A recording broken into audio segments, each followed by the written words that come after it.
Hello friends. अभी हम लोग देखेंगे कि जो जीएस पेपर 2 है ना, इसमें कौन कौन सा टॉपिक है जो मोस्ट प्रोबेबल है। ठीक, 70th बीपीएससी के लिए कौन कौन सा टॉपिक बहुत हाई प्रोबेबल है कि जो आ सकता है। अब देखिए ये किस पे बेस्ड है, तो ये हम लोगों ने जो प्रोबेबिलिटी है ये हम लोग एक तो पीवाईक्यू को देख करके, ऊपर से जो करेंट न्यूज़ है या फिर करेंट सिनेरियो वो देख करके, या फिर जो भी रिसेंट डेवलपमेंट हो रहा है और क्या चांसेस है कि बीपीएससी पूछ सकता है, उन सब को देख के डिसाइड किया है। ठीक, ये बताने से मैं पहले दो चीज़ बता दूं आपको कि जो टॉपिक्स हम लोगों ने डिसाइड किया है या फिर जो हम लोग प्रिडिक्ट कर रहे हैं टॉपिक, आपको सिर्फ वही टॉपिक नहीं करना है, आपको सिलेबस तो पूरा ही करना है। इन सब टॉपिक पे आपको फोकस्ड रहना है। मतलब अगर आप मान लीजिए कि पूरा सिलेबस का रिवीजन आप 5 बार कर रहे हैं, तो इन सब टॉपिक को आप एक्स्ट्रा 2 रिवीजन देंगे। ठीक, अब देखिए रिवीजन के से याद आया कि मैं आपको 2 चीज़ और बता दूँ कि ये बहुत लोगों का ये क्वेश्चन अभी क्वेरीज था। एक तो पहले ये प्रिडिक्शन के लिए बहुत लोग कहते हैं कि सर कुछ टॉपिक प्रिडिक्ट कीजिए, तो इसलिए मैं लेके आया हूँ। वैसे मैं बिलीव नहीं करता हूँ इन सब चीज़ों में पर्सनली। अब देखिए जो फुल लेंथ टेस्ट है, आप लोग में से बहुत लोग हैं जो अभी टेस्ट दे रहे होंगे। ठीक, और अभी तक आप लोगों में से ना 10 से 15 टेस्ट तो ऑलमोस्ट आपने सेक्शनल फुल लेंथ मिला करके आप लोग सबने दे ही दिया होगा। तो मेरा क्या मानना और मैं किस स्ट्रैटेजी पे चलता हूँ कि अब आपको टेस्ट देना बंद कर देना चाहिए। क्यों? क्योंकि अगर अभी तक आपका स्पीड नहीं आया है तो अब आपका स्पीड नहीं आएगा। ठीक, टू बी ऑनेस्ट नहीं आएगा, आप मान के चलिए। और अभी तक आप लिखना सीख गए होंगे, इतना टेस्ट में लिखना सीख जाता है लोग। ठीक, क्योंकि आपके पास समय है 20 दिन, और 20 दिन में आपको GS1 GS2 ए से इवन हिंदी ऑप्शनल सब आपको पढ़ना है, रिवीजन करना है। ठीक, तो इसलिए अगर आपको टेस्ट लगाना ही है, अगर बहुत ज़्यादा तीव्र इच्छा अंदर से आ रही है कि नहीं एक टेस्ट आप लगा ले, तो एक कोई भी टेस्ट GS2 का ही आप लगाइएगा। ठीक, GS2 का, और वो भी लगाना है आपको फुल लेंथ, आपको शॉर्ट नहीं। अब क्यों GS2 लगाना ये मैं बताता हूँ आपको। देखिए अगर आपका थोड़ा भी स्पीड अगर ठीक है तो आप GS1 कंप्लीट कर लीजिए, क्योंकि वहाँ पे DI रहता है, तो आपको DI बनाने में 35 से 40 मिनट में आपका DI हो जाता है। और हिस्ट्री सबको पता ही रहता है, प्रिडिक्टेबल है, 99% हिस्ट्री जो है तो वो प्रिडिक्टेबल टर्म्स पे ही आता है, तो वहाँ से आप स्पीड में कर लोगे तो बचा करंट, तो करंट के लिए आपको सफिशिएंट टाइम मिल जाता है। तो GS1 अगर आपका थोड़ा भी स्पीड ठीक है तो वो सॉर्टेड है। प्रॉब्लम लोगों को GS पेपर 2 में होता है, क्योंकि यहाँ पे बहुत सारे क्वेश्चंस जो होता है ना वो नया देखने को मिलता है, और नया क्वेश्चंस में थोड़ा दिक्कत होता है। तो अगर आपको टेस्ट देना ही है तो आप GS2 का एक टेस्ट लगा लो, एक फुल लेंथ लगाना, शॉर्ट मत लगाना। इसके बाद आप टेस्ट देना बंद कर दो, मत दो टेस्ट, एकदम मत दो। रिवीजन करो बैठ के, जितना रिवाइज कर सकते हो उतना बेनिफिट होगा। अगर रिवीजन अभी भी नहीं करोगे तो कोई फायदा नहीं है। और नया मत पढ़ो, कुछ भी न्यू मत पढ़ो, कुछ भी न्यू मत पढ़ो, कुछ भी नया नहीं। जो अभी तक पढ़े वही पढ़ो। अगर सिलेबस छूट रहा है तो छूट जाने दो उसको, कोई दिक्कत नहीं। नया मत कवर करो, कुछ भी नहीं, ना तो करंट में नया कवर करो ना कुछ भी नहीं। करंट जो पहले से पढ़ रहे हो वही पढ़ो। और हाँ, हम लोग करंट प्रोवाइड करवा रहे हैं तो वो करंट पढ़ सकते हो। अगर मतलब पूरे कंपाइलेशन नहीं है तो वो देख सकते हो, लेकिन न्यू कुछ भी नहीं, नया नहीं। करंट के नाम पर फिर वही है करंट, बाकी कुछ नया नहीं। और ये हमारा छोटा सा टेलीग्राम चैनल है, अगर इच्छा हो तो ज्वाइन कर सकते हो। 500-600 बच्चों का चैनल है, देख सकते हो। अगर इंटरेस्टेड हो तो डिस्क्रिप्शन में लिंक मिल जाएगा और कमेंट सेक्शन में लिंक मिल जाएगा। ठीक, तो चलिए हम लोग देखते हैं कि कौन कौन सा टॉपिक जो है प्रोबेबल है। ठीक, देखिए प्रीएम्बल बहुत दिनों से पूछा नहीं है, तो मे भी प्रोबेबिलिटी अगर आपसे पूछ ले तो आप इसका जो टर्म्स है ना, सेकुलर, डेमोक्रेटिक, रिपब्लिक, तो इन सब टर्म को आप प्रिपेयर कर लीजिएगा। मतलब ज़्यादा नहीं तो एक शॉर्ट नोट्स के लिए 5 लाइन 7 लाइन प्रिपेयर कर लेना है कि आपको 8 मार्क्स से पूछ देगा आपसे। ठीक, अगर एज अ होल प्रीएम्बल पूछेगा तो लॉन्ग में पूछेगा, लेकिन वो बहुत कम चांस है पूछने का। सेकुलर, डेमोक्रेटिक, रिपब्लिक, ये सब टर्म है ना, ये आप प्रिपेयर कर लीजिए 7-8 लाइन, मतलब 7 लाइन 8 लाइन हर टॉपिक पे आपको सीधा सीधा ऐसे लिख लेना है। 8 लाइन, ये लाइन इस तरीके से सब पे 8 लाइन ऐसे लिख दिए, 5 लाइन 7 लाइन 8 लाइन इस तरीके से। ठीक, तो इस तरीके से आपको प्रिपेयर करता है। सिटीजनशिप अमेंडमेंट बिल बहुत चांस है पूछ देगा, अभी न्यूज़ में था सेक्शन 6 इसका असम अकॉर्ड को लेकर के। देखिए फंडामेंटल राइट से बहुत दिनों से क्वेश्चन नहीं पूछा है, तो देयर हाई प्रोबेबिलिटी है कि फंडामेंटल राइट से क्वेश्चन पूछ दे। अभी न्यूज़ में रहता है ना कि फंडामेंटल राइट वायलेट हो रहा है, 21 को एक्सपेंड किया जा रहा है, तो आपसे बहुत प्रोबेबिलिटी है कि आपसे आर्टिकल 21 पूछा जाए या फिर आर्टिकल 19। और अभी हाल फिलहाल RTI को लेकर के बहुत न्यूज़ में रहा है। ठीक, तो आपसे RTI को लेकर के आर्टिकल 19 पूछ दिया जाए, या फिर फंडामेंटल जो जुडिशियल रिव्यू है आर्टिकल 32 पूछ दिया जाए।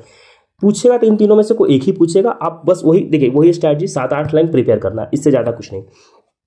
DPSP का इम्प्लीमेंटेशन बिहार में पूछ सकता है, प्रोबेबिलिटी है, पूछा नहीं है बहुत दिनों से, पूछता भी है। और 8 नंबर में ही पूछेगा, लॉन्ग में पूछने कम चांस है पूछने का, 8 में ही पूछेगा।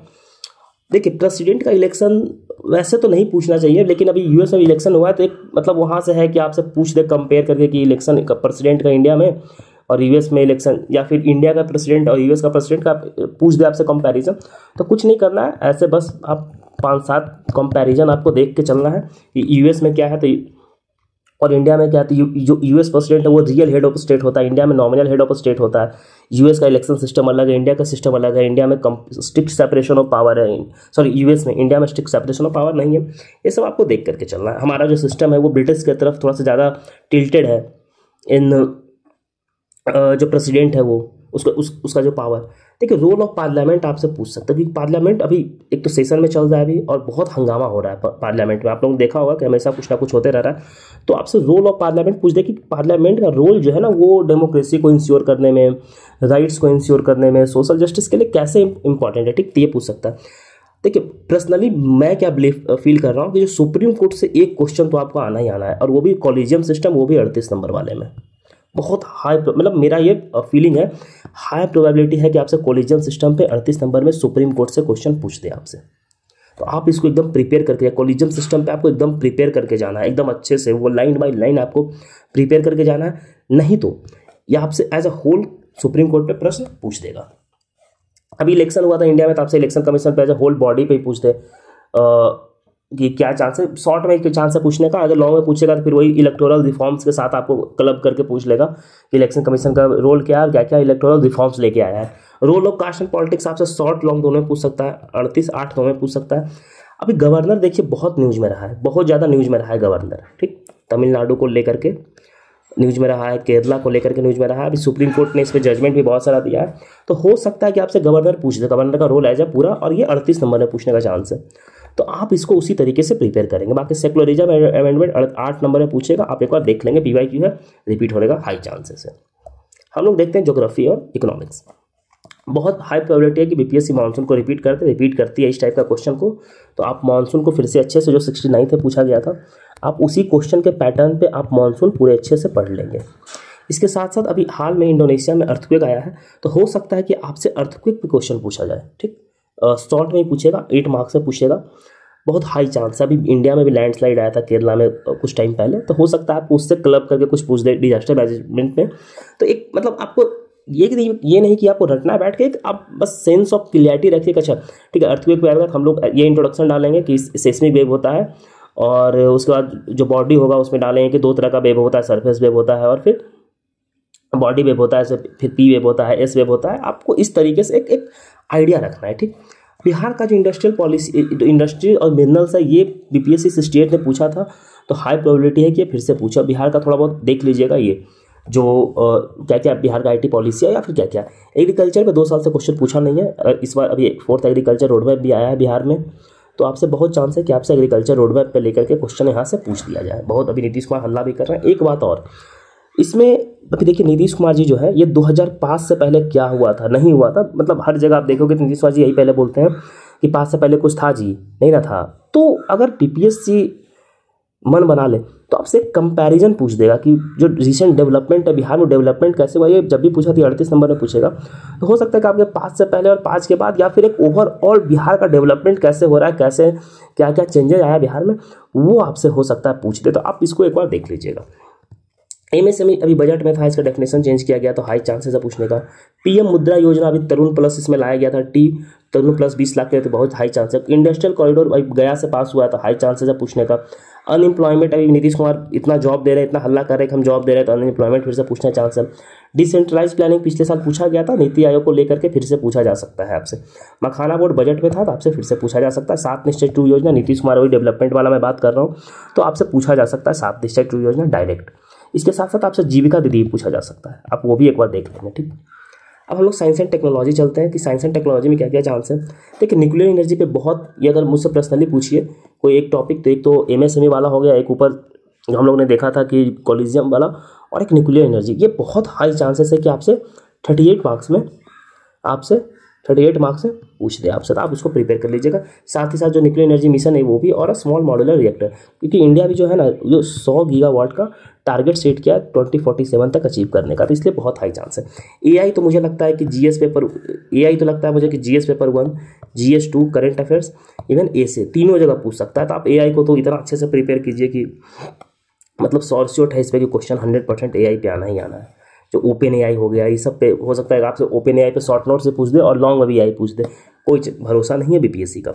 आपको ड्रोन का देख लेना है थोड़ा सा कि कहाँ कहाँ पे डिफरेंट डिफरेंट सेक्टर में ड्रोन का क्या यूज है, जैसे एग्रीकल्चर में यूज है, डिफेंस में यूज है, तो क्या क्या यूज है आप एक बार देख लीजिएगा।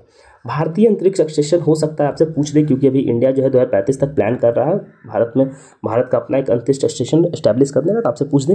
बाकी गगनयान तो न्यूज में तो आपको प्रिपेयर करना ही करना है। फ्लड ड्राउट पिछले 2 साल से पूछा नहीं तो 38 मार्क्स से पूछ सकता है। ये भारतीय अंतरिक्ष स्टेशन 8 में ही पूछेगा, ड्रोन वाला भी 8 में ही पूछेगा, गगनयान भी अगर सीधा शॉर्ट नोट्स पूछता है तो वो 8 में ही पूछेगा। बाकी role of science and technology, agriculture, health, society देख लीजिएगा एक बार, ओवरऑल 69 ने पूछा था, तो हो सकता है मे बी फिर से सेम पैटर्न को रिपीट करे। बायोटेक्नोलॉजी 2 साल से पूछा नहीं है तो हाई प्रोबेबिलिटी है कि बायोटेक्नोलॉजी फिर से पूछ दे। और जीनोम इंडिया प्रोजेक्ट बहुत न्यूज में रह रहा है, ये तो है वैसा पुराना जीनोम इंडिया प्रोजेक्ट, लेकिन ये न्यूज में रह रहा है, तो हो सकता है कि पूछ दे। ठीक, तो ये प्रोबेबल टॉपिक है जो आ सकता है। इन सब टॉपिक को आप अच्छे से कर लीजिएगा। फिर मैं वही बात बता देता हूँ कि आप सिर्फ रिवीजन कीजिए, रिवीजन और कुछ नहीं, सिर्फ रिवीजन और कुछ नहीं। और हाँ, डेली एक डीआई बनाइए और एक ऐसे लिखिए और रिवीजन, बाकी कुछ नहीं। ये हमारा टेलीग्राम चैनल है, जैसा कि हम आपको बताएं, इसका लिंक आपको हमारा जो कमेंट सेक्शन है, कमेंट सेक्शन में लिंक मिल जाएगा और आपको डिस्क्रिप्शन बॉक्स में इसका लिंक मिल जाएगा। इसके साथ ही साथ अगर आपको कोई टॉपिक इसमें से प्रिपेयर नहीं है तो आप कमेंट सेक्शन में कमेंट कीजिए, हम लोग देखेंगे कि उस टॉपिक को हम लोग अगर प्रिपेयर करवा सकते हैं तो आप, मेरा भरपूर कोशिश रहेगा कि हम आपका प्रिपेयर करवा दें उस टॉपिक को यूट्यूब पे। और यूट्यूब पे बीपीएससी मेंस करके एक अलग से हम लोगों ने प्लेलिस्ट बनाया, आप देख सकते हैं इसी चैनल पे। आपको वहाँ बहुत सारा टॉपिक, इसी में से बहुत सारा टॉपिक ऑलरेडी कवर्ड है वहाँ पे। ठीक, तो आप वहाँ से देखिए, आप वहाँ से देख करके आप प्रिपेयर कर लीजिए। छोटा सा ग्रुप है, उसको ज्वाइन कर सकते हैं। बाकी ये चैनल है, अगर आपको सही लगे तो आप सब्सक्राइब कीजिए, नहीं सही लगे तो कोई बात नहीं। ठीक, वर्थ इट लगे तभी करना है, नहीं लगे तो कोई काम नहीं करना है। इसके साथ ही साथ तो हमारा लेक्चर समाप्त हुआ आज का। और अगर आपको टॉपिक जो मैंने आपको बोला कि अगर वो सही लगे और कोई टॉपिक नहीं है तो आप कमेंट कीजिए,